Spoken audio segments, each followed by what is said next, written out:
So, I just watched Captain America Brave New World, and I think I can speak on behalf of most people when I say that it was absolute garbage. Really, the film doesn't even anger me. It's just hilarious to see something so woke fail so horribly. So woke, fail so horribly. So woke, fail so horribly.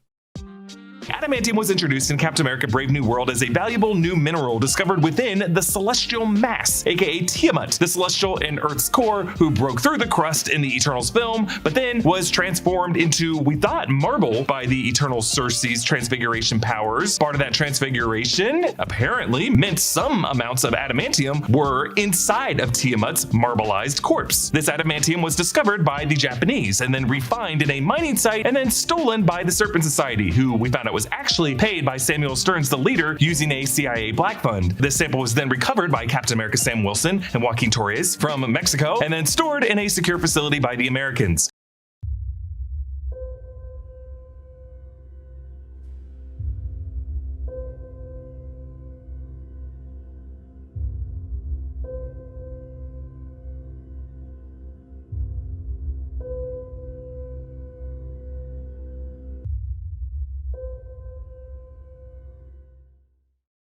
Wells comes face to face with the man he's been searching for. A new portrait of the common ancestor of every man today. Adam.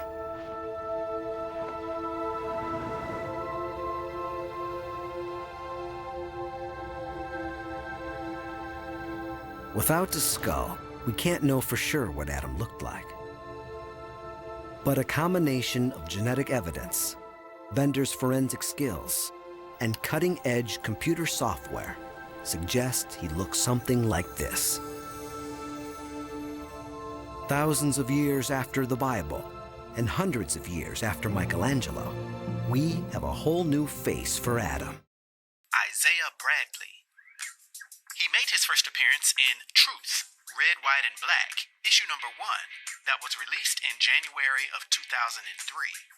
He's also known as the original Black Captain America.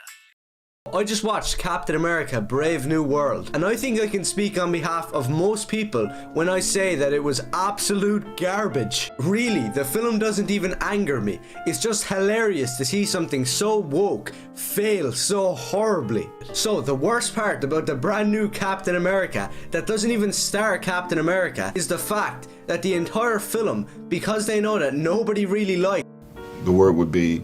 Oh, I don't want to say it. Why not? I don't like to say it. Likes Sam Wilson. They know that they can't make us like him, so instead they spend the entire film trying to make Steve Rogers look bad. And you might be asking yourself, what do you mean by that? Well, there's many examples throughout the movie where they're literally just sticking up their middle finger to Steve Rogers, the real Captain America. Now, I will say that I did miss the first 10 minutes of this movie because I came in late to the theater, which doesn't really matter because it's not like I was missing the best movie of all time. Instead, I came in on the scene that highlighted everything wrong with it. I walked into the movie theater, sat down, and the first scene I was greeted with was Sam Wilson saving all these...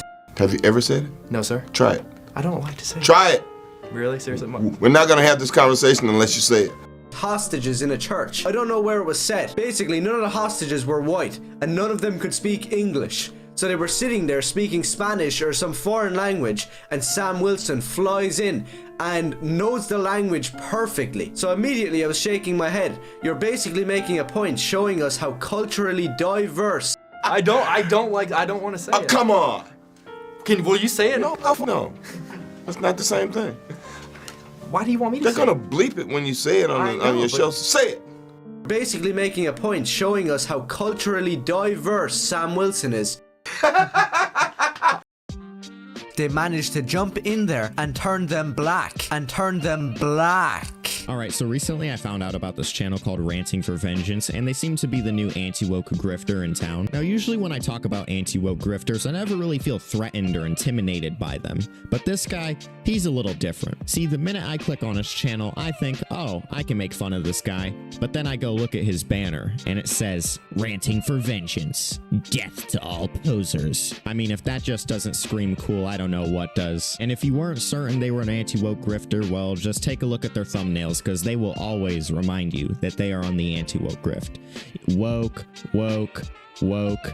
It's Jover, woke. Basically everything is woke according to these guys.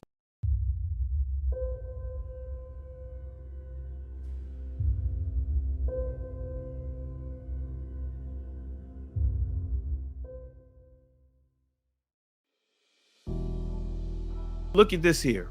You see here, right where this arrow is, you see the Royal Strong's G 3526. Niger. Niger.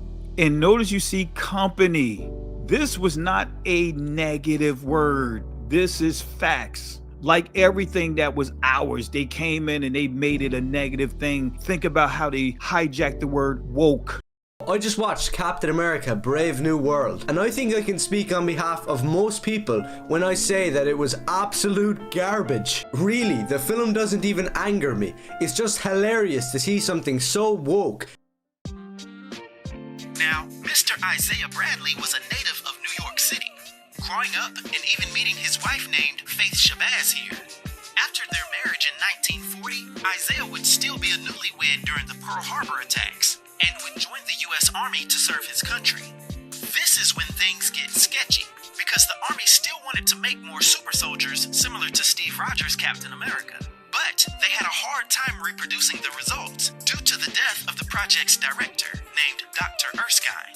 The unfortunate decision was then made to experiment on 300 African American U.S. soldiers in an attempt to recreate the new era of super soldiers during World War II. Isaiah would ultimately become the only one of 300 test subjects to survive the experimentation and the war.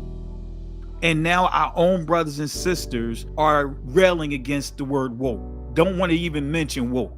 But woke made it clear that we were aware of the politics, all the things that the government was doing to our people. Woke had a special meaning among our community. Now, our own brothers and sisters are railing against it.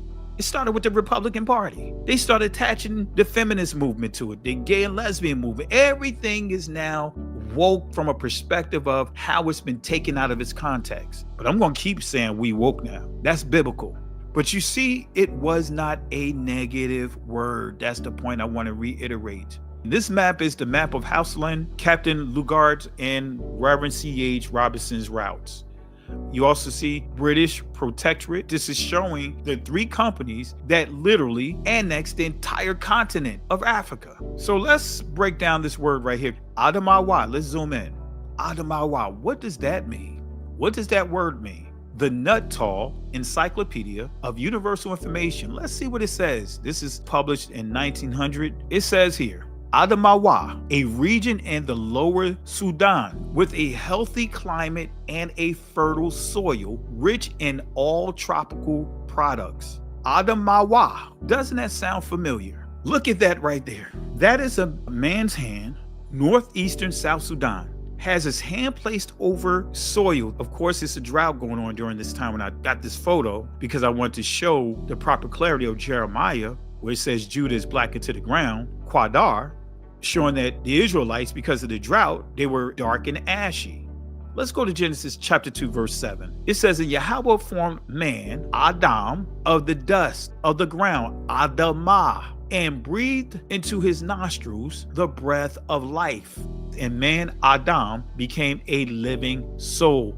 Verse 8, and Yahweh Elohim planted a garden, Gan or Ghana, eastward in Eden by Adan. And there he put the man whom he had formed. So this is telling you that Adam was not created in the garden. Verse 9, and out of the ground made Yahweh Elohim to grow every tree that is pleasant to the sight and good for food, the tree of life, also in the midst of the garden, and of the tree of knowledge of good and evil. Let's go to the Hebrew definition of this word Adamah. This is important because we saw Adamawa on this map. It reads soil from its general redness, country, earth, ground. When we see husband, this is where we get abadah, right? When you study the word abadah, that is someone that is a tiller, because Adam was a tiller and a keeper. A tiller is someone that is also where you get the word cultivate. You'll also get the word culture. The whole purpose of someone being a cultivator is that they are promoting the culture of growth. So Adam, his responsibility was promoting the culture of growth.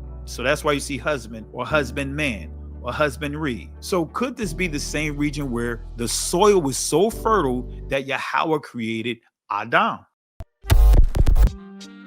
I am impressed with how seamless the final product looks. And it's part of why I think, despite critics and movie commentators who are too plugged into the movie production news being harsh on this film, audiences going in who are less aware of the process are giving it a way higher audience score. And I think that's a good thing. What's your thoughts? Please be respectful with your comments. Also, please click the like, click the notification bell, and subscribe to this channel. Listen, Genesis chapter 11 verse 10 explains the genealogy of Shem. Shem was a black man in Africa. If you repeat this back, Genesis 14 verse 13, Abraham steps on the scene. Being a descendant of Shem, which is a fact, means Abraham too was Abraham, born in the city of a black man called Nimrod, grandson of Ham. Ham had 4 sons. One was named Canaan. Here, let me do some explaining. Abraham, Isaac was Jacob had 12 sons, for real, and these were the children of Israel. According to Genesis chapter 10, these were the children of Israel. According to Genesis chapter 10, these were the children of Israel. According to Genesis chapter 10.